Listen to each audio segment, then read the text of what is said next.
ಅನಂತ ಕೋಟಿ ದೀರ್ಘದಂಡ ನಮಸ್ಕಾರಗಳನ್ನ ಸಮರ್ಪಿಸಿ ಗ್ರಂಥಕರ್ತೃಗಳಾದ ಶ್ರೀಮನ್ ನಿಜಗುಣ ಶಿವಗಿಗಳ ಬ್ರಹ್ಮಲೀನ ಸದ್ಗುರು ಶಿವಪುತ್ರ ಅಪ್ಪಜ್ಜನವರ ಶ್ರೀಪಾದ ಪದ್ಮಗಳಲ್ಲಿ ಅನಂತ ಕೋಟಿ ನಮಸ್ಕಾರಗಳನ್ನ ಸಮರ್ಪಿಸಿ ಇಲ್ಲಿವರೆಗೆ ತಮ್ಮ ಪ್ರವಚನ ಸೇವೆ ಮಾಡಿದಂತ ತಾಯಿಯವರಿಗೂ ಧನ್ಯವಾದಗಳನ್ನು ಹೇಳಿ ಶ್ರವಣಾಪೇಕ್ಷಿಗಳಾದ ತಮ್ಮ ಹೃದಯ ಧಾಮದಲ್ಲಿ ಬೆಳಗುವ ಪರಾತ್ಪರ ಶಿವನಿಗೆ ವಂದಿಸಿ ಶಿವಸ್ವರೂಪಿಗಳೇ ನಿಮ್ಮೆಲ್ಲರಿಗೂ ಧನ್ಯವಾದಗಳನ್ನು ಹೇಳ್ತಾ ಇವತ್ತಿನ ಸೇವೆಯಲ್ಲಿ ಭಾಗಿಯಾಗ ಅನುಭವಸಾರ ಗ್ರಂಥದಲ್ಲಿ ಮೊದಲನೆಯ ಸಂಧಿಯಲ್ಲಿ 3ನೇ ಪದ್ಯದ ವಿಚಾರ ನಡೆದೈತಿ. ಶಿಷ್ಯನಾದಂತವ ಜಗತ್ತಿನ ಬಗ್ಗೆ ವಿಚಾರವನ್ನ ಮಾಡುವಂತ ಪ್ರಸಂಗದಲ್ಲಿ ಗುರುಗಳಿಗೆ ಪ್ರಶ್ನೆ ಮಾಡ್ತಾನ. ಕೆಲ ಮತವಾದಿಗಳು ಈ ಜಗತ್ತಿನ ಬಗ್ಗೆ ಭಿನ್ನವಾಗಿ ಪ್ರತಿಪಾದನೆ ಮಾಡ್ತಾರ. ಕೆಲವೊಬ್ರು ಅಸತ್ಖ್ಯಾತಿ ಹೋಗ್ತಾರ, ಕೆಲವೊಬ್ರು ಆತ್ಮಖ್ಯಾತಿ ಹೋಗ್ತಾರ, ಕೆಲವೊಬ್ರು ಸತ್ಖ್ಯಾತಿ ಅಂತ ಹೇಳ್ತಾರ, ಕೆಲವೊಬ್ರು ಅಖ್ಯಾತಿ ಹೇಳ್ತಾರ, ಕೆಲವೊಬ್ರು ಅನ್ಯತಾ ಖ್ಯಾತಿಯನ್ನ ಹೇಳ್ತಾರ. ಮತ್ತ ವೇದಾಂತಿಗಳು ಅನಿರ್ವಚನೀಯ ಖ್ಯಾತಿ ಅಂತ ಹೇಳ್ತಾರ.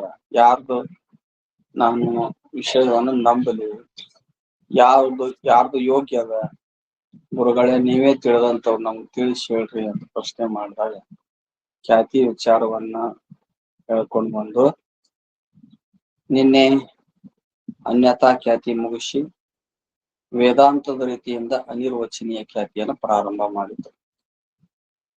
ಈ ವೇದಾಂತದ ರೀತಿಯಿಂದ ಹೇಳಿರುವಂತ ಅನಿರ್ವಚನೀಯ ಖ್ಯಾತಿ ಯಾವ ಶುಕ್ತಿಯಲ್ಲಿ ಬೆಳ್ಳಿ ತೋರ್ತದಲ್ಲ, ಆ ತೋರುವ ಬೆಳ್ಳಿಗೂ ಬೆಳ್ಳಿಯ ಜ್ಞಾನಕ್ಕೂ ಅಧಿಷ್ಠಾನ ಯಾವ್ದದ ಅಂದ್ರ ಅದು ವೃತ್ತಿ ಉಪಹಿತ ಚೇತನ. ವೃತ್ತಿ ಉಪಹಿತ ಚೇತನ ಏನ್ ಸಾಕ್ಷಿ ಏನಿದೆ ಅಲ್ಲ ಅದೇ ಅಧಿಷ್ಠಾನ.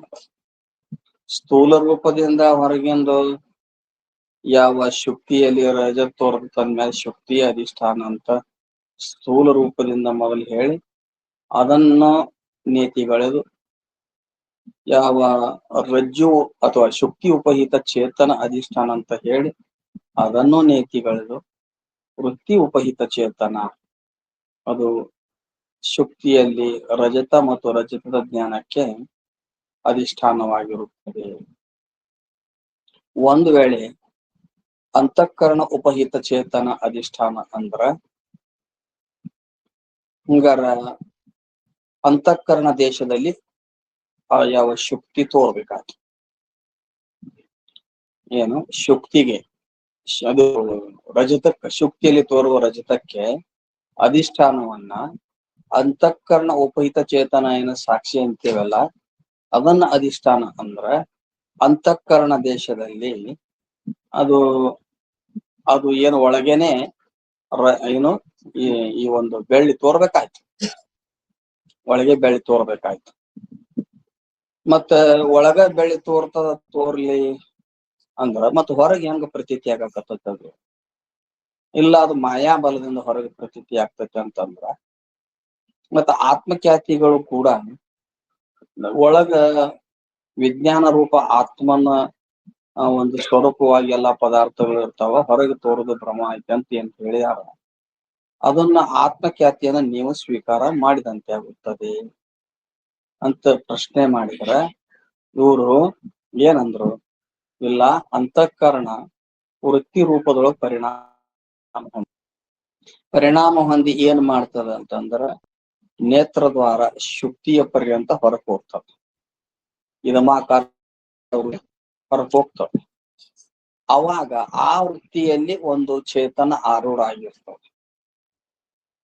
ಮತ್ತ ಯಾವಾಗ ಆ ಚೇತನ ಒಂದು ವೃತ್ತಿಯಲ್ಲಿ ಆರೂಢವಾಗಿರುವ ಚೇತನನ್ನು ಹೋಗಿರ್ತದಲ್ಲ, ಆ ಚೇತನದ ಆಶ್ರಯದಲ್ಲಿ ಒಂದು ಅವಿದ್ಯೆ ಇರ್ತದೆ. ಆ ಅವಿದ್ಯೆಯಲ್ಲಿ 3 ಗುಣಗಳಿರ್ತವೆ. ಆ 3 ಗುಣಗಳು ಅಂದ್ರೇನು? ಆ ಅವಿದ್ಯೆಯಲ್ಲಿರುವಂತ ಸತ್ವಗುಣ ಶುಕ್ತಿಯಲ್ಲಿ ಅದೇನಾಗ್ತದ, ರಜತ ಏನ್ ತೋರ್ತದಲ್ಲ, ರಜತದ ಜ್ಞಾನದ ರೂಪದಲ್ಲಿ ಪರಿಣಾಮ ಹೊಂದುತ್ತದೆ. ಸತ್ವಗುಣ ಏನಾಗ್ತದ, ರಜತದ ಜ್ಞಾನ ರೂಪದಲ್ಲಿ ಪರಿಣಾಮ. ಮತ್ತ ಆ ಯಾವ ಅವಿದ್ಯೆಯಲ್ಲಿರುವಂತ ತಮೋಗುಣ ರಜತ ರೂಪ ವಿಷಯದ ಆಕಾರವಾಗಿ ಪರಿಣಾಮ. ರಜತ ರೂಪ ವಿಷಯ, ರಜತ ರೂಪ ವಿಷಯದ ಜ್ಞಾನ ಎರಡು ಏಕಕಾಲದಲ್ಲಿ ಉತ್ಪತ್ತಿ ಆಗ್ತವೆ. ಅದು ವೃತ್ತಿ ಈಗ ಇದಮಾಕಾರವಾಗಿ ಹೊರಗೆ ಹೋಗೈತೆ ಅಂದ ಮೇಲೆ ಅದು ಅಲ್ಲಿ ಹೊರಗೆ ಪ್ರತೀತಿ ಆಗ್ತದ. ಆ ವೃತ್ತಿಯಲ್ಲಿ ಆರೂಢವಾದ ಒಂದು ಚೇತನ ಇರ್ತದೆ. ಅಲ್ಲಿರುವಂತ ಅವಿದ್ಯೆಯಲ್ಲಿರುವಂತ ಗುಣಗಳು, ಆ ಗುಣಗಳ ಮೂಲಕವಾಗಿ ಆ ರಜ್ಜುವಿನಲ್ಲಿ ಇದು ಶುಕ್ತಿಯಲ್ಲಿ ಬೆಳ್ಳಿಯ ಮತ್ತು ಬೆಳ್ಳಿಯ ಜ್ಞಾನ ಎರಡು ಏನಾಗ್ತಾವ ಅಂತ ಬ್ರಹ್ಮ ರೂಪದೊಳಗೆ ತೋರ್ತಾವ, ಉತ್ಪತ್ತಿಯಾಗಿ ತೋರ್ತಾವ. ಬೆಳ್ಳಿ ಅಲ್ಲಿ ಅನಿರ್ವಚನೀಯವಾಗಿ ಉತ್ಪತ್ತಿ ಆಗ್ಯದ. ಬೆಳ್ಳಿಯ ಜ್ಞಾನನೂ ಕೂಡ ಅದು ಉತ್ಪತ್ತಿ ಆಗಿದೆ ಅಂತ ಹೇಳಿದ್ರು. ಇಲ್ಲಿಗೆ ಒಂದ್ ನಿಂತಿತ್ತಲ್ಲ, ನಿಂತಿತ್ತೋ ಹೊಂಟಿತ್ತೋ ನಿಮ್ಗ ಗೊತ್ತ್ರಿ, ನಮ್ಗೇನ್ ಗೊತ್ತಿಲ್ಲ. ತಗದ್ ನೋಡ್ತೀರ ಎಲ್ಲ. ರಜತ ಹಾಗೂ ರಜತ ಜ್ಞಾನ ಇವೆರಡಕ್ಕೂ ವೃತ್ತಿ ಉಪಹಿತ ಚೇತನವೇ ಅಧಿಷ್ಠಾನವಾಗಿರುತ್ತದೆ. ರಜತ ಶುಕ್ತಿಯಲ್ಲಿ ತೋರುವ ರಜತ, ಬೆಳ್ಳಿಗೂ ಬೆಳ್ಳಿಯ ಜ್ಞಾನ ಇವೆರಡಕ್ಕೂ ಯಾವ್ದು ಅಧಿಷ್ಠಾನದ? ವೃತ್ತಿ ಉಪಹಿತ ಚೇತನ. ಅಂದ್ರ ಅಂತಃಕರಣ ವೃತ್ತಿ ರೂಪದಿಂದ ಪರಿಣಾಮ ಹೊಂದದ, ಪರಿಣಾಮ ಹೊಂದಿ ಅದು ಹೊರಗೆ ಬರ್ತದ. ಆ ವೃತ್ತಿ ಉಪಹಿತ ಚೇತನ ಏನೈತಲ್ಲ, ಬೆಳ್ಳಿಯ ಜ್ಞಾನಕ್ಕೂ ಅಂದ್ರೆ ಶುಕ್ತಿಯಲ್ಲಿ ತೋರುವ ಬೆಳ್ಳಿಗೂ ಬೆಳ್ಳಿಯ ಜ್ಞಾನಕ್ಕೂ ಅಧಿಷ್ಠಾನವಾಗಿರುತ್ತದೆ. ವೃತ್ತಿಯು ಶುಕ್ತಿ ದೇಶದಲ್ಲಿ ಹೊರಗೆ ಹೋಗಿರುತ್ತದೆ. ಅಂತಃಕರಣದ ವೃತ್ತಿ ಎಲ್ಲಿ ಹೋಗಿರ್ತದ? ಶುಕ್ತಿ ದೇಶದಲ್ಲಿ ಹೊರಗೆ ಹೋಗಿರುತ್ತೆ. ಎಲ್ಲಿ ಶುಕ್ತಿ ಅದ ಅಲ್ಲಿ ತನಕ ಹೋಗಿರ್ತದೆ. ಆದ್ದರಿಂದ ವೃತ್ತಿ ಉಪಹಿತ ಚೇತನವೂ ಹೊರಗೆ ಇರುತ್ತದೆ. ಮತ್ತದು ವೃತ್ತಿಯಲ್ಲಿ ಆರೂಢವಾಗಿರುವ ಚೇತನ, ವೃತ್ತಿ ಉಪಹಿತ ಚೇತನ ವೃತ್ತಿ ಮುಂದ್ ಹೋಗಿರ್ತದ. ಅದರಲ್ಲಿ ಆರೂಢವಾದ ಚೇತನ ಅದ್ರ ಹಿಂದ್ ಹೋಗಿರ್ತದ. ಅದಕ್ಕೆ ಡಿಸ್ಟೆನ್ಸ್ ಎಷ್ಟು ಐತ್ರಿ? ಒಂದ್ 3 ಮೊಳ ಐತೆನ ಏನ್ರಿ? ವೃತ್ತಿಯೊಳಗ ಚೇತನ ಇರ್ತದ. ವೃತ್ತಿಯೊಳಗ ಚೇತನ ಅಂದ್ರ ಮುಂದ ಆ ವೃತ್ತಿ ಇರ್ತದ, ಹಿಂದ ಚೇತನ ಹೇಳ್ತದ. ಅದನ್ನ ಬಿಟ್ಟ ಮುಂದ ಚೇತನ ಹೇಳಿ ಹಿಂದ ವೃತ್ತಿ ಹೇಳಿದ್ರೆ ಏನಾಗ್ತತಿ? ವಿಚಾರ ಮಾಡ್ತಾರಿ? ಹಂಗೂ ಪ್ರಶ್ನೆ ಅಲ್ಲ, ಮುಂದ ಚೇತನ ಬಿಟ್ಟು ಹಿಂದ ವೃತ್ತಿ ಇದ್ರೆ ಏನಾಕಿತ್ತು ನೋಡು. ವೃತ್ತಿ ಕೆಲಸ ಆವರಣ ಭಂಗ ಮಾಡ್ತಾರೆ. ವೃತ್ತಿ ಕೆಲಸ ಏನ್ ಮಾಡೋದು? ಆವರಣ ಭಂಗ ಮಾಡೋದು. ಅದಕ್ ಮೊದಲು ವೃತ್ತಿ ಇದ್ರನ್ನ ಆವರಣ ಭಂಗ. ಚೇತನ ಅನ್ನುವಂಥದ್ದು ಯಾವುದೇ ಪದಾರ್ಥದ ಆವರಣ ಭಂಗ ಮಾಡುವುದಲ್ಲ. ವೃತ್ತಿ ಈಗ ಬಾಣಕ ಮುಂದ್ ಚೂಪಾಗಿ ಮಾಡಿರ್ತಾರಲ್ಲ, ಅದಿದ್ರನ್ನ ವೈರಿ ಕೊಲ್ತದ. ಹೌದಿಲ್ಲ? ಅದು ವೃತ್ತಿ ಇದ್ದಂಗ ಇರ್ತದ ಏನ್ರಿ? ಹಂಗ ಮೊದಲು ವೃತ್ತಿ, ಆಮೇಲೆ ಚೇತನ ಅಂದ್ರೆ ಡಿಸ್ಟೆನ್ಸ್ ಬಾಳಿಲ್ಲ, ಅಲ್ಲೇ ಇರ್ತದ. ಅದಕ್ಕೆ ವೃತ್ತಿ ಉಪಹಿತ ಚೇತನ ಹೊರಗೆ ಇರುತ್ತದೆ. ಆದ್ದರಿಂದ ರಜತಕ್ಕೆ ಆಶ್ರಯವಾಗಿರುತ್ತದೆ. ಅಂದ್ರೆ ರಜತಕ್ಕೆ ಏನಾಗೈತಿ? ಆಶ್ರಯ. ಈಗ ರಜತಕ್ಕೂ ರಜತದ ಜ್ಞಾನಕ್ಕೂ ಅಧಿಷ್ಠಾನ ವೃತ್ತಿ ಉಪಹಿತ ಚೇತನ. ವೃತ್ತಿ ಇದಮಾಕಾರವಾಗಿ ಹೊರಗೆ ಹೋಗ್ಯಾರ, ಅದರಲ್ಲಿ ಆರೂಢವಾದ ಚೇತನನೂ ಇರುತ್ತದೆ. ಶುಕ್ತಿಯಲ್ಲಿ ರಜತ ತೋರುವಾಗ ಆ ರಜತಕ್ಕೆ ಆ ಚೇತನ ಆಶ್ರಯವಾಗಿರುತ್ತೆ. ಅಲ್ಲ, ರಜತಕ್ಕೆ ಶುಕ್ತಿ ಆಶ್ರಯ ಆಗಿರ್ಬಹುದು, ಚೇತನ ಆಶ್ರಯ ಆಗಿರುತ್ತೆ ಅಂತ ಹೇಳ್ತೀರ ನಾವು. ಅಂದ್ರೆ ಆ ರಜತ ತೋರ್ಬೇಕಾಗಿತ್ತಂದ್ರ ಯಾವ್ದ್ರ ಪರಿಣಾಮದಿಂದ ರಜತ ತೋರಿದಪ್ಪ? ಯಾವ್ದ್ರ ಪರಿಣಾಮ ರಜತ ಆಕಾರವಾಗಿ ತೋರಿದೆ? ಅವಿದ್ಯೆ ಐತೆಲ್ಲ, ತಲಿ ಒಲ್ಲಿ ಹೋಗ್ಯೋತ್ ನಿಮ್ದು ಮಡ್ಡ. ಏನ್ ರಜತ ತೋರ್ಬೇಕಾಗಿತ್ತಂದ್ರ ಅವಿದ್ಯದ ಪರಿಣಾಮ ಅದು. ಹೌದಾ?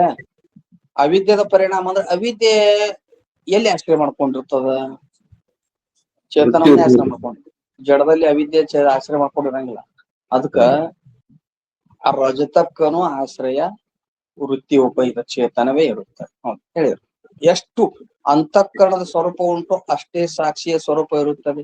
ನಾವು ಸಾಕ್ಷಿ ಅಂತ ಅನ್ಬೇಕಾಗಿತ್ತಂದ್ರ ಎದಕ್ಕೆ ಸಾಕ್ಷಿ ಅಂತ ಅಂತೀವಿ ಅಂದ್ರೆ ಅಂತಃಕರಣದ ಹವಣಾಗಿರುವ ಚೇತನಕ್ಕೆ ಸಾಕ್ಷಿ ಅಂತ.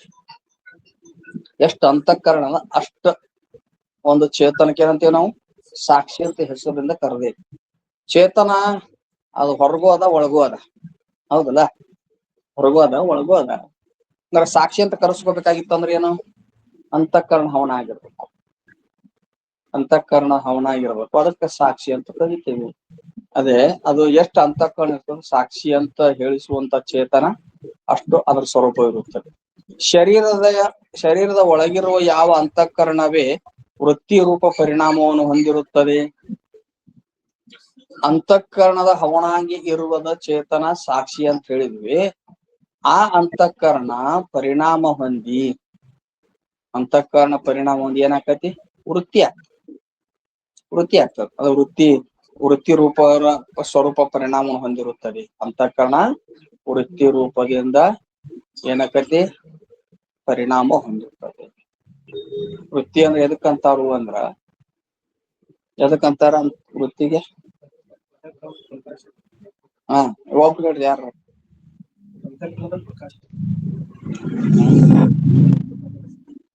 ಅಂತಃಕರಣದ ಪ್ರಕಾಶಕ ಅದ ವೃತ್ತಿಗೆ ಅಂತಃಕರಣದ ಪರಿಣಾಮ. ಹೌದು, ಅಂತಃಕರಣದ ಪರಿಣಾಮ ಈ ಸುಖ ದುಃಖಗಳದ ಅದಕ್ಕೂ ವೃತ್ತಿ ಅಂತೀರಿ. ವಿಷಯ ಪ್ರಕಾಶಕ ಅಂತಃಕರಣ ಅಥವಾ ಅಜ್ಞಾನದ ಪರಿಣಾಮವೇ ವೃತ್ತಿ. ವಿಷಯ ಪ್ರಕಾಶ ಅಲ್ಲಿ ವಿಷಯ ಪ್ರಕಾಶಕ ಅಂತ ಶಬ್ದ ಇಡ್ಬೇಕು. ಬರೀ ಅಂತಃಕರಣದ ಪರಿಣಾಮ ಅಂದ್ರೆ ಸುಖ ದುಃಖಗಳು ಅಂತಃಕರಣದವ್, ರಾಗದ್ವೇಷಗಳು ಅಂತಃಕರಣದ ಪರಿಣಾಮ ಅದಾವ. ಸುಖ ದುಃಖ ರಾಗದ್ವೇಷಗಳು ಆ ವಿಷಯ ಪ್ರಕಾಶ ಮಾಡಂಗಿಲ್ಲ. ಮಾಡ್ತಾವನ? ಇಲ್ಲ. ಅಲ್ಲಿ ಅಂತಃಕರಣ ಅಥವಾ ಅಜ್ಞಾನದ ಪರಿಣಾಮವೇ ವಿಷಯ ಪ್ರಕಾಶ ಆಗಿರ್ಬೇಕು, ಅಜ್ಞಾನದ ಪರಿಣಾಮ. ಏನ್ರಿ? ಈಗ ಬರೀ ಅಂತಃಕರಣದ ಪರಿಣಾಮವೇ ಅಂತಂದ್ರ ಅಜ್ಞಾನದ ಪರಿಣಾಮ ಅಂತ ಅಥವಾ ಅಜ್ಞಾನದ ಪರಿಣಾಮ ಅಂದ್ರಲ್ಲ ಅವರು. ಅಜ್ಞಾನ ಅಂತ ಯಾಕೆ ತಗೊಂಡ್ರು? ಬರೀ ಅಂತಃಕರಣ ಪರಿಣಾಮವೇ ಅಂದ್ರೆ ನಡೀತಿತ್ತಲ್ಲ. ವಿಷಯ ಪ್ರಕಾಶಕ ಅಂತಃಕರಣದ ಪರಿಣಾಮವೇ ವೃತ್ತಿ ಅನ್ಬೇಕು ಅಂದಿದ್ರ ಎಲ್ಲಿ? ಸುಸುಪ್ತ ಅವಸ್ಥೆಯೊಳಗ ಅಂತಃಕರಣ ಇರುವುದಿಲ್ಲ. ಅಲ್ಲಿ ಅಜ್ಞಾನದ ಪರಿಣಾಮ ಇರ್ತದ, ಅವಿದ್ಯಾ ವೃತ್ತಿ ಇರ್ತದ. ಹೌದಿಲ್ಲ? ಬರೀ ವಿಷಯ ಪ್ರಕಾಶಕ ಅಂತ ಇಡ್ಲಿಲ್ಲ ಅಂದ್ರ ಅಂತಃಕರಣದ ಪರಿಣಾಮ ಅಂದ್ರ ಸುಖ ದುಃಖದಲ್ಲಿ ರಾಗದ್ವೇಷದಲ್ಲಿ ಅತಿವ್ಯಾಪ್ತಿ ಹಾಕಿತ್ತು. ಬರೀ ಅಜ್ಞಾನದ ಪರಿಣಾಮ ಅಂದಿದ್ರ ವಿಷಯ ಪ್ರಕಾಶಕ್ಕೆ ಇಡಲಾರದೆ ಆಕಾಶಾದಿ ಪಂಚಮಹಾಭೂತಗಳಲ್ಲಿ ಅತಿವ್ಯಾಪ್ತಿ ಹಾಕಿತ್ತು. Very good. ಇದು ಆಕಾಶಾದಿ ಪಂಚಮಹಾಭೂತಗಳು ಅಜ್ಞಾನದ ಪರಿಣಾಮಗಳು. ಅದಕ್ಕೆ ಏನು ಶಬ್ದ ಹಾಕಿದ್ರು? ವಿಷಯ ಪ್ರಕಾಶಕ ಅಂತಃಕರಣ ಅಥವಾ ಅಜ್ಞಾನದ ಪರಿಣಾಮಕ್ಕ ವೃತ್ತಿ ಅನ್ಬೇಕು ಅಂತ ಹೇಳಿದ್ರು. ಏನ್ ಅದು ಪರಿಣಾಮವನ್ನು ಹೊಂದಿರುತ್ತದೆ. ಯಾವುದು? ಒಳಗಿರುವ ಅಂತಃಕರಣವೇ ವೃತ್ತಿ ರೂಪದಿಂದ ಪರಿಣಾಮ ಹೊಂದಿರುತ್ತದೆ. ಆದ್ದರಿಂದ ವೃತ್ತಿ ಉಪಹಿತ ಚೇತನವು ಸಾಕ್ಷಿಯಾಗಿದೆ. ಹೆಂಗ ಅಂತಃಕರಣ ಉಪಹಿತ ಚೇತನಕ್ಕೆ ನಾವು ಸಾಕ್ಷಿ ಅಂದಿವೋ ಆ ಅಂತಃಕರಣ ವೃತ್ತಿ ರೂಪದಿಂದ ಆದ್ರೂ ಪರಿಣಾಮ ಹೊಂದುತ್ತದೆ. ಹಂಗಾರೆ ಅಂತಃಕರಣ ಉಪಹಿತ ಚೇತನಕ್ಕೆ ಸಾಕ್ಷಿ ಎಂದಂತೆ ಅಂತಃಕರಣ ವೃತ್ತಿ ಉಪಹಿತ ಚೇತನಕ್ಕೂ ಸಾಕ್ಷಿ ಆಗ್ತದೆ. ಯಾಕ? ಅಂತಃಕರಣ ಪರಿಣಾಮ ಹೊಂದಿ ವೃತ್ತಿ ಆಗಿದೆ. ಅಂತಃಕರಣ ಉಪಹಿತ ಚೇತನನು ಸಾಕ್ಷಿನೇ, ಅಂತಃಕರಣ ವೃತ್ತಿ ಉಪಹಿತ ಚೇತನನು ಸಾಕ್ಷಿನೇ. ಅದಕ್ಕೆ ಒಳಗಿರುವ ಯಾವ ಅಂತಃಕರಣವೇ ವೃತ್ತಿ ರೂಪದ ಪರಿಣಾಮ ಹೊಂದಿರುತ್ತದೆ. ಆದ್ರಿಂದ ವೃತ್ತಿ ಉಪಹಿತ ಚೇತನವು ಸಾಕ್ಷಿಯಾಗಿದೆ. ವೃತ್ತಿ ಉಪಹಿತ ಚೇತನಕ್ಕೆ ಏನಂತಾರ? ಸಾಕ್ಷಿ. ಆದ್ದರಿಂದ ರಜತ ಜ್ಞಾನಕ್ಕೆ ಆಶ್ರಯವಾಗಿದೆ. ಏನ್ರಿ? ರಜತಕ್ಕನು ಆ ಸಾಕ್ಷಿನೇ ಆಶ್ರಯವಾಗಿದೆ. ರಜತ ಜ್ಞಾನಕ್ಕೂ ಕೂಡ ಅದೇ ಸಾಕ್ಷಿಯಾಗಿದೆ. ಅಂದ್ರ ವೃತ್ತಿ ಅಂತಃಕರಣ ವೃತ್ತಿಯಲ್ಲಿ ಆರೂಢವಾಗಿ ಸಾಕ್ಷಿ ವಿಷಯ ಪರ್ಯಂತ ಹೋಗಿರುತ್ತದೆ ಚೇತನ ಅಲ್ಲೇ. ಆವಾಗ ಅವಿದ್ಯದ ಒಂದು ತಮೋಗುಣ ಮತ್ತು ಸತ್ವಗುಣ ಇವು ವಿಷಯ ಮತ್ತು ವಿಷಯದ ಜ್ಞಾನ ರೂಪಗಳು ಪರಿಣಾಮ ಹೊಂದಿವೆ. ಮತ್ತು ಅವಿದ್ಯೆಗೆನೆ ಆಶ್ರಯ ಕೊಟ್ಟಂತ ಆ ಸಾಕ್ಷಿ ಚೇತನ ಈ ರಜತಕ್ಕೂ ರಜತದ ಜ್ಞಾನಕ್ಕೂ ಅದೇ ಏನಾಗೈತಿ? ಆಶ್ರಯಕೂಟ. ಅದೇ ಆಶ್ರಯಕೂಟ ಅಂದ್ರೆ ಅಧಿಷ್ಠಾನವೇ. ಯಾವಾಗ ಶುಕ್ತಿಯ ಜ್ಞಾನವಾಯಿತೋ ಹಾಗೆ ಶುಕ್ತಿ ಚೇತನ ವೃತ್ತಿ ಚೇತನಗಳೆರಡು ಏಕವಾಗುತ್ತವೆ. ವೇದಾಂತದ ರೀತಿಯಿಂದ ಈ ಪ್ರತ್ಯಕ್ಷ ಪ್ರಮಾ ಅಂತ ಪ್ರಮಾ ಅಂದ್ರ ಪ್ರಮಾಣಜನ್ಯ ಯಥಾರ್ಥ ಜ್ಞಾನಕ್ಕೆ ಪ್ರಮಾ ಅಂತಾರ. ಅದ್ರೊಳಗೊಂದು ಪ್ರತ್ಯಕ್ಷ ಪ್ರಮ ಯಾವುದು? ಈಗ ನೇತ್ರದಿಂದ ಘಟದ ಜ್ಞಾನ ಮಾಡ್ಕೊಂತೀವಲ್ಲ, ಅದು ಪ್ರತ್ಯಕ್ಷ ಪ್ರಮ. ಪ್ರತ್ಯಕ್ಷ ಪ್ರಮ ಹೇಳ್ಬೇಕಾಗಿತ್ತು ಅಂದ್ರ ಈ ವೇದಾಂತಿಗಳು ಏನ್ ಹೇಳ್ತಾರ, ಎರಡು ಚೇತನಗಳ ಅಭೇದ. ನೈಯಾಯಿಕರು ಹೇಳ್ತಾರ ಇಂದ್ರಿಯ ಸನ್ನಿಕರ್ಷ ಜ್ಞಾನಕ್ಕೆ ಪ್ರತ್ಯಕ್ಷ ಪ್ರಮ ಅಂತಾರ. ಆದ್ರ ವೇದಾಂತಿಗಳು ಹೇಳ್ತಾರ ಅಲ್ಲಿ ವೃತ್ತಿ ಉಪಹಿತ ಪ್ರಮಾತೃ ನಿಷ್ಠ ಚೇತನಸ್ಯ ಪ್ರಮೇಯ ನಿಷ್ಠ ಚೇತನೇನ ಸ ಐಕ್ಯಂ ಪ್ರತ್ಯಕ್ಷ ಪ್ರಮ. ಪ್ರಮಾತೃ ನಿಷ್ಠ ಚೇತನಸ್ಯ ಪ್ರಮೇಯ ನಿಷ್ಠ ಚೇತನೇನ ಸ ಐಕ್ಯಂ. ಪ್ರಮಾತೃ ನಿಷ್ಠ ಚೇತನ ಪ್ರಮೇಯ ನಿಷ್ಠ ಚೇತನ ಎರಡು ಒಂದಾಗುವುದಕ್ಕೆ ಪ್ರತ್ಯಕ್ಷ ಪ್ರಮ ಅಂತ. ಈಗ ಶುಕ್ತಿ ಜ್ಞಾನ ಆಗಬೇಕಾಗಿತ್ತು ಅಂತ ಹೇಳ್ಕೊಡ್ರಿ. ಈಗ ವೃತ್ತಿ ಹೊರಗೆ ಹೋಗಿರ್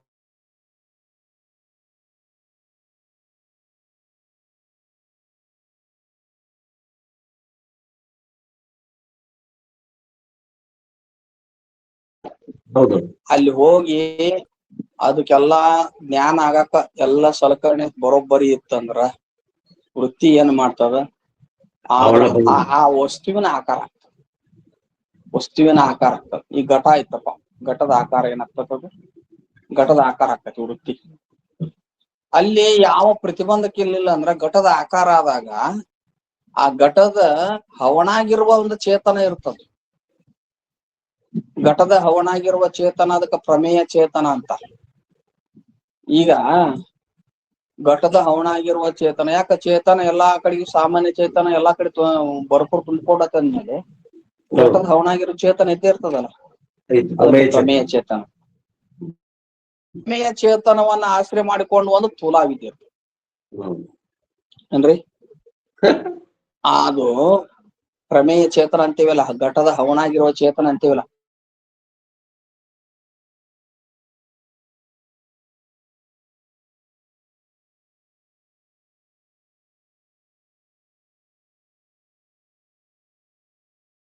ಅದು ಘಟದ ಜ್ಞಾನ ಆಗ್ಲಿಕ್ಕೆ ಅದು ಪ್ರತಿಬಂಧಕ ಮಾಡಿ ಆವರಣ ಮಾಡಿರ್ತಾರೆ. ಯಾವಾಗ ವೃತ್ತಿ ಹೋತು ಅಲ್ಲಿಗೆ ಅದಕ್ಕ ಏನು ಪ್ರತಿಬಂಧಕ ಇರ್ಲಿಲ್ಲ, ಮಂದ್ ಅಂಧಕಾರ ದೋಷ ಅಥವಾ ರಾತ್ರಿ ಇರ್ಲಿಲ್ಲ, ಬೆಳಕಿನ ಸಹಾಯ ಇತ್ತು, ಕಣ್ಣಾಗನು ಬರೋಬ್ಬರಿ ಕಾಣ್ತಿದ್ವು ಅಂದ್ರ ಆ ವೃತ್ತಿ ಏನ್ ಮಾಡ್ತದ, ಅದ್ರ ಹವಣ ಆಯ್ತಂದ್ರ ಅಲ್ಲಿ ಆ ಚೇತನದ ಆಶ್ರಯದಲ್ಲಿರುವಂತ ಸ್ಥೂಲ ವಿದ್ಯೆದ ಆವರಣ ಭಂಗ ಆಗ್ತದ. ಆವರಣ ಭಂಗ ಆಯ್ತು ಅಂದ್ರ ಅಲ್ಲಿ ಒಂದು ಚೇತನ ಇದೆ ಅದಕ್ಕಲ್ಲ ಪ್ರಮೇಯ ಚೇತನ ಅಂತೀವಲ್ಲ ನಾವು, ವಸ್ತುವಿನ ಹವಣಾಗಿರೋ ಚೇತನ ಅದಕ್ಕೆ ಪ್ರಮೇಯ ಚೇತನ ಅಂತೀವಲ್ಲ. ಆ ಚೇತನ ಈ ವೃತ್ತಿಯಲ್ಲಿ ಹೋಗಿ ಘಟಕ ಏಕಾಗೈತಲ್ಲ, ಅಂದ್ರೆ ಹೋಗಿ ಅಲ್ಲಿ ಏಕಾಗ್ಯದ. ಏಕಾದಾಗ ವೃತ್ತಿ ಮತ್ತು ಘಟ ಎರಡಕ್ಕೂ ಏಕಾದ. ವೃತ್ತಿ ಮತ್ತು ಘಟ ಏಕಾದಾಗ ಅದಕ್ಕೆ ಆವರಣ ಭಂಗ ಆಯ್ತಂದ್ರ ಅಲ್ಲಿ ಚೇತನಕ್ಕೂ ವೃತ್ತಿ ಉಪಹಿತ ಚೇತನಕ್ಕೂ ಅಭೇದ ಆಗ್ತದೆ. ಅಭೇದ ಆತಂದ್ರ ಇವಂಗ ಏನಾಗ ಜ್ಞಾನ ಇದು ಘಟ ಇರುತ್ತದೆ ಅಂತ ಜ್ಞಾನ. ಹೌದಲ್ಲ? ಅದಕ್ಕ ಪ್ರಮಾತ್ರ ನಿಷ್ಠ ಚೇತನಸ್ಯ ಪ್ರಮೇಯ ನಿಷ್ಠ ಚೇತನೇನ ಸ ಐಕ್ಯಂ ಪ್ರತ್ಯಕ್ಷ ಪ್ರಮಾಣ ಅಂತ ಈ ರೀತಿ ಏಕವಾಗುತ್ತವೆ. ಆದ್ದರಿಂದ ಶುಕ್ತಿ ಜ್ಞಾನದಿಂದ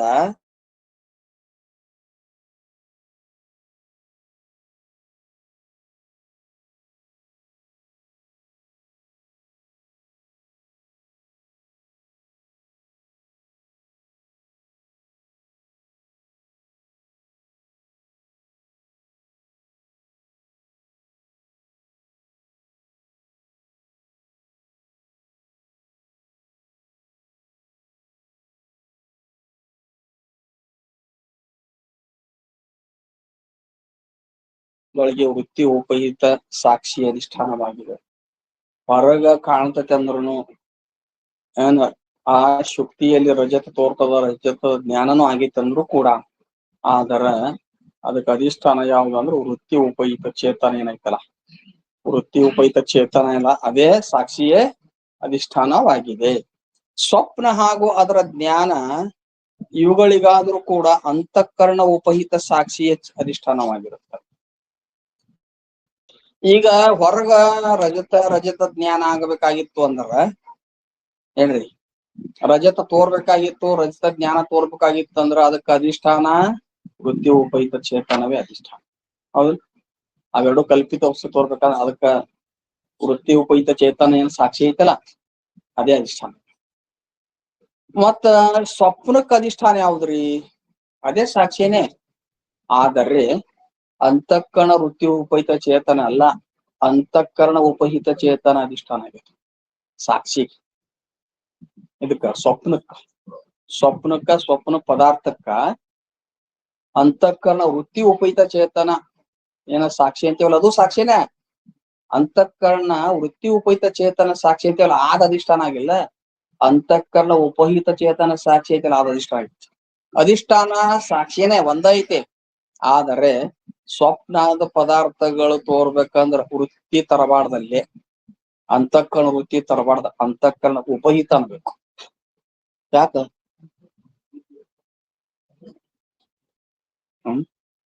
ಮತ್ತ ಅದಕ್ಕೆ ಹೊರಗ್ ತೋರ್ಕ ವಿದ್ಯೆನೇ ಐತಲ್ಲ. ನೋಡ್ರಿ ಅವ್ನು ಎಷ್ಟು ಶಾಣೆ ಅದ ನೋಡ್ರಿ. ಅವ್ ಏನು ಕಲ್ತಿಲ್ಲ ಅವ್. ನೀವು ಬುಕ್ ಮುಂದೆ ಇಟ್ಕೊಂಡು ರಾಮಣ್ಣ ಏನು ಓದಿಲ್ಲ, ವೃತ್ತಿ ಹೊರಗ್ ಬರ್ತದ ಅಲ್ಲಿ. ಹೌದಿಲ್ಲ? ವೃತ್ತಿ ಹೊರಗ್ ಬಂದಾಗ ಹೊರಗ ತೋರಾಕತ್ತದಲ್ಲ, ಶುಕ್ತಿ ಒಳಗ ರಜತ ಮತ್ತು ರಜತ ಜ್ಞಾನ ಹೊರಗ್ ತೋರಾಕತ್ತಾವಿಲ್ಲ. ಅವ್ರ ಅಂತಃಕರಣ ವೃತ್ತಿ ರೂಪ ಪರಿಣಾಮ ಹೊಂದಿ ಹೊರಗ್ ಬಂದಿರ್ತದ. ನಿನಗ್ ಸ್ವಪ್ನ ಬಿದ್ದಾಗ ಸ್ವಪ್ನದೊಳಗ ನೀ ಜಗತ್ತು ಸ್ವಪ್ನದಾಗ ನಾ ಅದನಿ ಅನಿಸ್ತದ. ಸ್ವಪ್ನದೊಳಗ ನಾನ್ ಅದನಿ, ಒಂದು ಸ್ವಪ್ನ ರೂಪ ಜಗತ್ ಹೊರೈತಿ, ಸ್ವಪ್ನ ಜಗತ್ನ್ಯಾಗ ನಾದಂತ ಅನಿಸ್ತದ. ಹಂಗೆಲ್ಲ ಸ್ವಪ್ನದೊಳಗ ನೀ ಎಲ್ಲ ನಿನ್ನೊಳಗ ಸ್ವಪ್ನ ಅದ. ಹಂಗಾರೆ ಶರೀರದ ಒಳಗ ಸ್ವಪ್ನ ಬಿದ್ದತಿ, ಶರೀರದ ಹೊರಗೆ ಬಿದ್ದತಿ ಸ್ವಪ್ನ.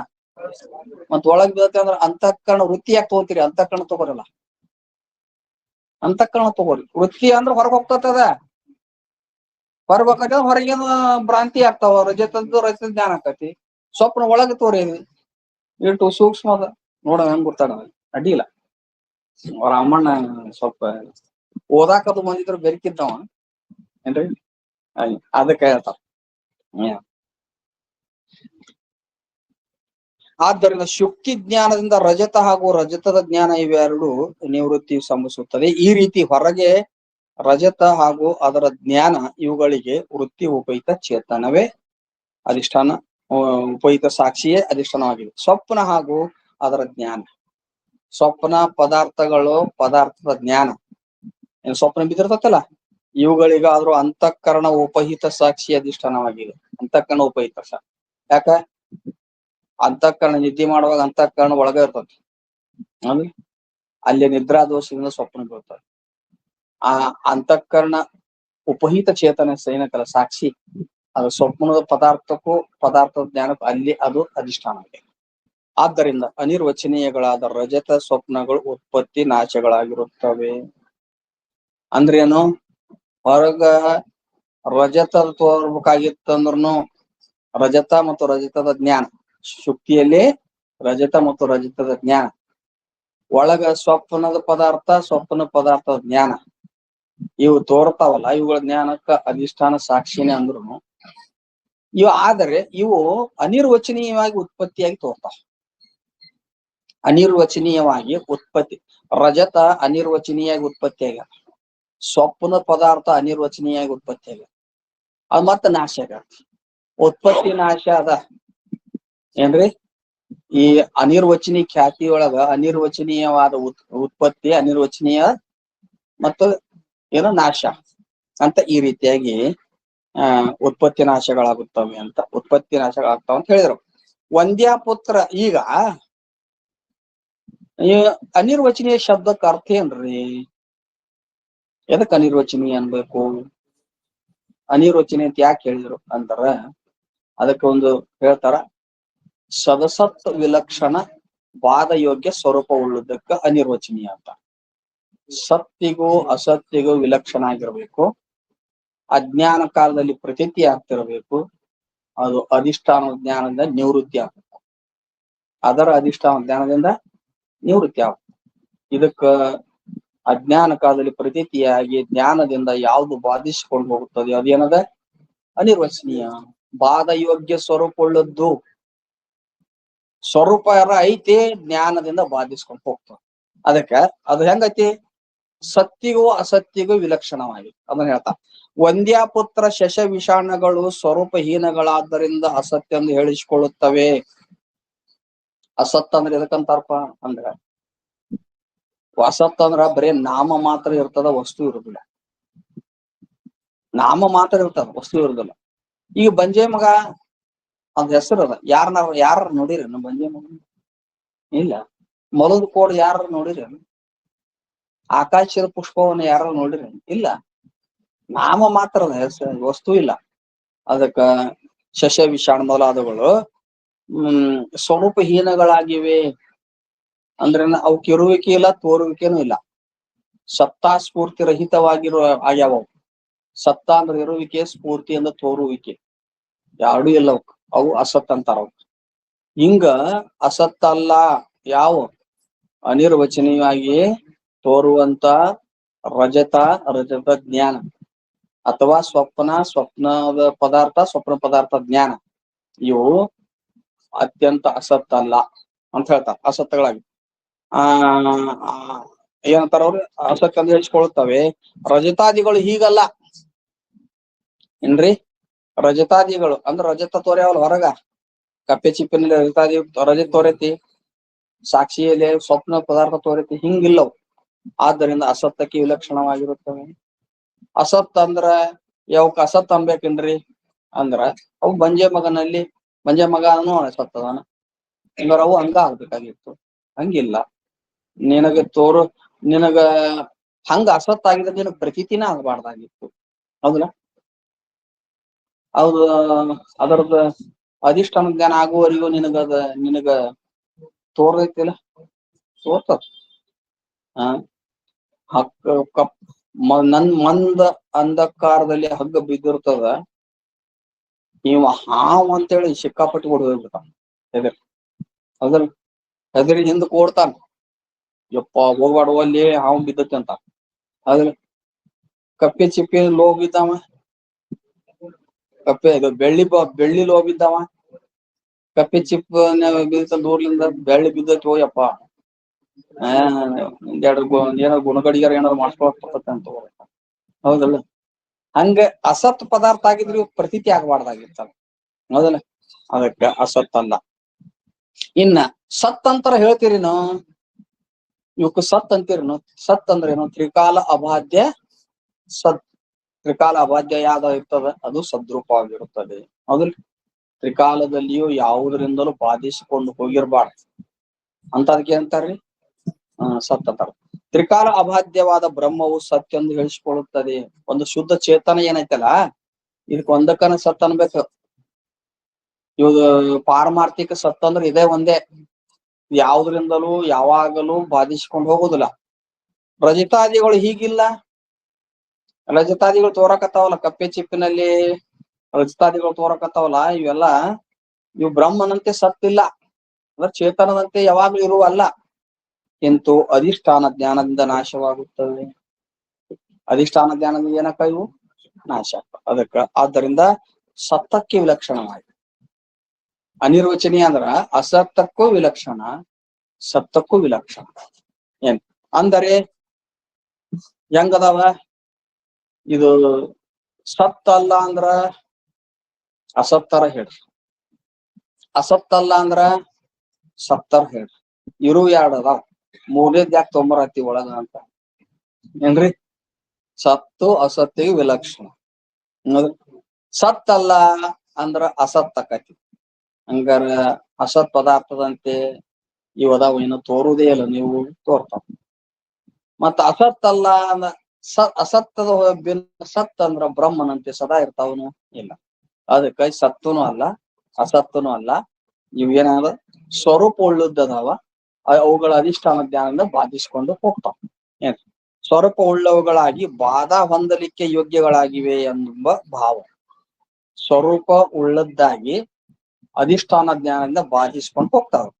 ಆದ್ದರಿಂದ ಸತ್ ಅಸತ್ ವಿಲಕ್ಷಣ ಅವಿದ್ಯೆಯ ಪರಿಣಾಮ ಅನಿರ್ವಚನೀಯ ರಜತಾದಿಗಳ ಪ್ರತೀತಿಗೆ ಅಥವಾ ಹೇಳುವುದಕ್ಕೆ ಅನಿರ್ವಚನೀಯ ಖ್ಯಾತಿ ಎಂದು ಹೇಳುತ್ತಾರೆ. ಅಂದ್ರ ಸತ್ ಅಸತ್ ವಿಲಕ್ಷಣ ಮತ್ ಇವ್ ಹೆಂಗದವ ಅವಿದ್ಯೆಯ ಪರಿಣಾಮ. ಇವೆಲ್ಲ ಅವಿದ್ಯೆಯ ಪರಿಣಾಮ ಅದಾವ, ಚೇತನದ ವಿವರ್ತ ಅದಾವ. ಏನ್ ಅವಿದ್ಯೆ ಪರಿಣಾಮ ಹೊಂದಿ ಈ ರೀತಿಯಾಗಿ ತೋರ್ತದ. ಅದಕ್ಕ ಈ ಒಂದು ಅನಿರ್ವಚನೀಯ ಖ್ಯಾತಿ ಅಂತ ಹಿಂಗ ಅನ್ನಬೇಕು. ಅಂದ್ರೇನು, ಸತ್ತಿಗೂ ಅಸತ್ತಿಗೂ ವಿಲಕ್ಷಣವಾಗಿ ಅವಿದ್ಯೆಯ ಪರಿಣಾಮವಾಗಿ ಇರುವಂತ ಈ ರಜತಾದಿಗಳು ಅನಿರ್ವಚನೀಯ ಖ್ಯಾತಿಯು ಹೇಳ್ಬೇಕಾಕತಿ ಇವುಗಳ ಉತ್ಪತ್ತಿಯಲ್ಲಿ ಅಂತ ಹೇಳಿದ್ರು. ಏನ್ ಅನಿರ್ವಚನೀಯವಾದ ರಜತವು ಉತ್ಪನ್ನವಾಗಿದ್ದು ಉತ್ಪನ್ನವಾದದ್ದು ಗೋಚರವಾಗುವುದಿಲ್ಲ. ಅಲ್ರಿ, ಈಗ ಅನಿರ್ವಚನೀಯವಾದ ರಜತ, ಅನಿರ್ವಚನೀಯ ಅಂದ್ರೆ ಅದಕ್ಕ ಬೆಳ್ಳಿ, ಅದು ಉತ್ಪತ್ತಿ ಆಗೈತಿ. ಅನಿರ್ವಚನೀಯ ಉತ್ಪತ್ತಿ ಹೇಳ್ತೀರಿ ನೀವು. ಉತ್ಪತ್ತಿ ಆಗೈತಿ ಅಂದ್ರೆ ಉತ್ಪತ್ತಿ ಆಗಿದ್ದು ಯಾಕೆ ಗೊತ್ತಾಗ್ಲಿಲ್ಲ ಏನ್ರಿ? ಅಲ್ಲ, ನೀ ಕಪ್ಪೆ ಚಿಪ್ಪಿನೊಳಗ ಅನಿರ್ವಚನೀಯವಾಗಿ ನೀ ನೋಡುವಾಗ ಬ್ರಹ್ಮಕಾಲದಲ್ಲಿ ಅದು ತೋರುವಂತ ಬೆಳ್ಳಿ ಅನಿರ್ವಚನೀಯವಾಗಿ ಉತ್ಪತ್ತಿ ಆಗೈತೆ ಅಂತ ನೀವು ವೇದಾಂತಿಗಳು ಹೇಳ್ತೀರಿ. ಅದ್ಯಾಕೆ ತೋರುವ ಉತ್ಪತ್ತಿ ಆಗೈತೆ ಅನ್ನೋದು ಯಾಕೆ ಗೊತ್ತಾಗ್ಲಿಲ್ಲ ಅಂದ್ರ, ಯಾಕೆಂದ್ರೆ ಶುಕ್ತಿಯಲ್ಲಿರುವ ಇದಂತ ಧರ್ಮವು ರಜತದಲ್ಲಿ ಹೇಗೆ ಅಧ್ಯಾಸವಾಗಿರುವುದೋ ಹಾಗೆ ಶುಕ್ತಿಯಲ್ಲಿರುವ ಪ್ರಾಕ್ ಸಿದ್ಧತ್ವ ಧರ್ಮವು ಅಧ್ಯಾಸವಾಗಿ. ಶುಕ್ತಿಯೊಳಗ ಸಾಮಾನ್ಯ ಇದಂತ ರೂಪ ಏನೈತಲ್ಲ, ಇದಂ ಅನ್ನುವಂಥದ್ದು ಅದು ಭ್ರಾಂತಿ ವಸ್ತುವಿನಲ್ಲಿ ಸಂಬಂಧ ಆಗ್ಯದ. ಈಗ ಶುಕ್ತಿಯ ಸಾಮಾನ್ಯ ಅಂಶ ಅಂತ ಏನ್ ಹೇಳ್ತೇವೆ ನಾವು, ಇದಂ ಅನ್ನೋದು ಸಾಮಾನ್ಯ ಅಂಶ. ಆ ಸಾಮಾನ್ಯ ಅಂಶ ಎಲ್ಲಿ ಸಂಬಂಧ ಆಗೈತೆ ಅಂದ್ರ ಕಲ್ಪಿತ ರಜತಾದಿಗಳು ತೋರ್ತಾವಲ್ಲ ಅಲ್ಲಿ ಸಂಬಂಧ ಆಗೈತೆ. ಅದಕ್ಕ ಸಂಬಂಧ ಆಗೈತೆ ಅಂತ ತಿಳ್ಕೊಂಡಾನೆ ಸಾಮಾನ್ಯ ಅಂಶ ಅದಕ್ಕ ಬೇಕೇ ಬೇಕು. ಭ್ರಾಂತಿ ತೋರ್ಲಿಕ್ಕೆ ಸಾಮಾನ್ಯ ಅಂಶ ಸಂಬಂಧವಾಗಿ ಬೇಕೇ ಬೇಕು. ಅವಾಗ ಏನಂತಾನವ, ಅದ್ರ ಇದಂ ಇಲ್ಲಿ ಸಂಬಂಧ ಆಗಿರೋದ್ರಿಂದ ಇದು ರಜತವಿರುತ್ತದೆ. ಇದು ಅನ್ನುವಂತಹದ್ದು ಸಾಮಾನ್ಯ ಅಂಶ ಎದರದದು ಅಂದ್ರೆ ಶುಕ್ತಿ ಇರೋದು. ಅದ್ ಹೆಂಗ್ ಸಂಬಂಧ ಆಗೈತಿಲ್ಲ. ಹಂಗಂದ್ರ ಶುಕ್ತಿಯ ಸಾಮಾನ್ಯ ಇದಂತ ರೂಪ ಸಾಮಾನ್ಯ ಅಂಶದ ಹೆಂಗ ರಜತಕ್ಕೆ ಸಂಬಂಧ ಆಗೈತೋ, ಶುಕ್ತಿಯ ಪ್ರಾಕ್ ಸಿದ್ಧತ್ವನು ಕೂಡ ರಜತದಲ್ಲಿ ಸಂಬಂಧವಾಗಿದೆ. ಶುಕ್ತಿಯ ಪ್ರಾಕ್ ಸಿದ್ಧತ್ವ ಅಂದ್ರೆ ಏನು? ಶುಕ್ತಿಯ ಪ್ರಾಕ್ ಸಿದ್ಧತ್ವ ಅಂದ್ರೆ ಮೊದಲೇ ಇದ್ದದ್ದು. ಪ್ರಾಕ್ ಮೊದಲೇ ಇದ್ದಿದ್ದು. ಪ್ರಾಕ್ ಅಂದ್ರೆ ಮೊದಲೇ ಇದ್ದಿದ್ದು. ಶುಕ್ತಿ ಮೊದಲೇ ಇದ್ದದ್ದಿತ್ತಿಲ್ಲ, ನೀನ್ ನೋಡ್ಕಿಂತ ಮೊದಲೇ ಇದ್ದಿತ್ತು. ಅವಾಗ ನೀನು ಬೆಳ್ಳಿ ಭ್ರಾಂತಿ ಆಯ್ತು.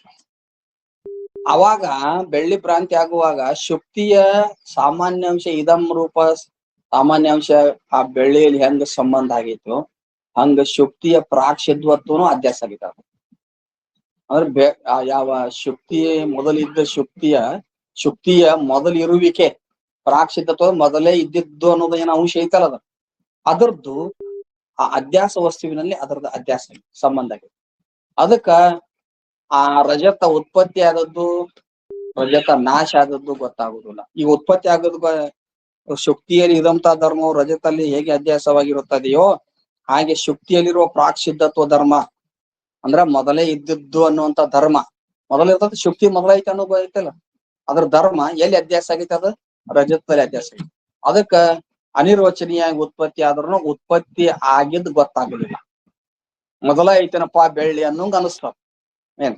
ಆದ್ದರಿಂದ ಆ ಪ್ರಾಕ್ ಸಿದ್ಧತ್ವ ಧರ್ಮವು ರಜತದ ಉತ್ಪತ್ತಿ ಗೋಚರಕ್ಕೆ ಪ್ರತಿಬಂಧಕ ಮಾಡಿರುತ್ತದೆ. ಆ ಶುಕ್ತಿಯ ಪ್ರಾಕ್ ಸಿದ್ಧತ್ವ ಧರ್ಮ ರಜತದಲ್ಲಿ ಅಧ್ಯಾಸವಾಗಿರೋದ್ರಿಂದ ಸಂಬಂಧ ಆಗಿರೋದ್ರಿಂದ ರಜತ ಉತ್ಪತ್ತಿ ಆದ್ರೂ ಅನಿರ್ವಚನೀಯವಾಗಿ ಉತ್ಪತ್ತಿ ಆದ್ರೂ ಕೂಡ ಏನ್ ಅದು ರಜತದ ಉತ್ಪತ್ತಿ ಗೋಚರ ಆಗುವುದಕ್ಕ ಪ್ರತಿಬಂಧಕ ಆಗೈತೆ. ರಜತ ಉತ್ಪತ್ತಿ ಆಗೈತಪ್ಪ ಅಂತ ಅನ್ನೋ ತೋರುವಿಕೆಗೆ ಪ್ರತಿಬಂಧಕ ಮಾಡಿ ಯಾವುದು ಪ್ರಾಕ್ ಸಿದ್ಧತ್ವ ಧರ್ಮ. ಅವಾಗ ಏನ್ ಅನ್ಸ್ತದ, ಬೆಳ್ಳಿ ಉತ್ಪತ್ತಿ ಆಗೈತೆ ಅನ್ನೋ ಅನ್ಸೋದಿಲ್ಲ, ಬೆಳ್ಳಿ ಮೊದಲ ಇತ್ತನ ಅಂತೇಳಿ ಓಡಿ ಹೋಗ್ತದೆ ಬೆಳ್ಳಿ ಅಂತ. ಆದ್ದರಿಂದ ರಜತವು ಉತ್ಪತ್ತಿಯಾದರೂ ನಮಗೆ ಉತ್ಪನ್ನವಾದದ್ದು ತಿಳಿಯುವುದಿಲ್ಲ. ಅನಿರ್ವಚನೀಯವಾಗಿ ಅದು ಉತ್ಪತ್ತಿ ಆದ್ರೂ ಕೂಡ ಅದು ಉತ್ಪತ್ತಿ ಆದದ್ದು ನಮಗ ತಿಳಿಯುವುದಿಲ್ಲ. ಅಂದ್ರ ಉತ್ಪತ್ತಿ ಆಗೈತೆ, ಅದು ಅನಿರ್ವಚನೀಯ ಆಗ್ಯದ ಉತ್ಪತ್ತಿ ಆಗೈತೆ. ಒಂದು ವೇಳೆ ನಾವು ಅನಿರ್ವಚನೀಯವಾದ ರಜತದ ಉತ್ಪತ್ತಿ ಹೇಳದೆ ಇದ್ದರ ಅದು ಎಲ್ಲಿ ಯಾರ ಮತ್ತೊಳಗ ಆಕಿತ್ತು ಅಂದ್ರ ನೈಯಾಯಿಕರ ನವೀನ ನೈಯಾಯಿಕರ ಮತ್ತೊಳಗ ನಮ್ಮ ಮತ ಹೋಗ್ತಿತ್ತು. ಅಲ್ಲಿ ರಜತದ ಉತ್ಪತ್ತಿ ಹೇಳುದಿಲ್ಲ. ಶುಕ್ತಿನೇ ರಜತದ ಶುಕ್ತಿಯಲ್ಲಿ ರಜತತ್ವ ರೂಪ ಧರ್ಮ ಪ್ರತೀತಿ ಆಗ್ತದೆ. ಏನ್ರಿ? ಶುಕ್ತಿಯಲ್ಲಿ ರಜತತ್ವ ಧರ್ಮ ಪ್ರತೀತಿ ಆಗ್ತದೆ. ಇರುವುದು ಶುಕ್ತಿ, ಅದ್ರ ಜ್ಞಾನ ಆಗುವುದು ರಜತತ್ವ ಅಂತಾರ ನಾವು ನವೀನ ನೈಯಾಯಿಕ. ಅಂದ್ರ ಅನಿರ್ವಚನೀಯವಾದ ರಜತದ ಉತ್ಪತ್ತಿ ಹೇಳುದಿಲ್ಲ. ಇರುವುದಂದ್ರೆ ಶುಕ್ತಿ ಅಂದ್ರ ಯಾಕ ಶುಕ್ತಿಯಲ್ಲಿ ಒಂದು ಶುಕ್ತಿತ್ವ ಇರ್ತದ, ರಜತದಲ್ಲಿ ಒಂದು ರಜತತ್ವ ಇರ್ತದೆ. ಬ್ಯಾರೆ ಕಡೆ ರಜತ ಅದ, ಇಲ್ಲಿ ಶುಕ್ತಿ ಅದ.